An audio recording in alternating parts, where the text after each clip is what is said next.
मुंबई से पुरी जाना है तो ये सुपरफास्ट एक्सप्रेस ट्रेन पकड़ लो।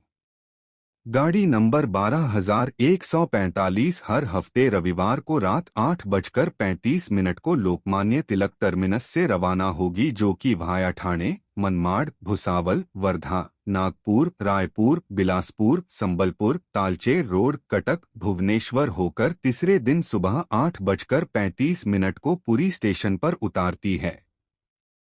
रेलवे की सटीक जानकारी के लिए हमारा चैनल सब्सक्राइब करें।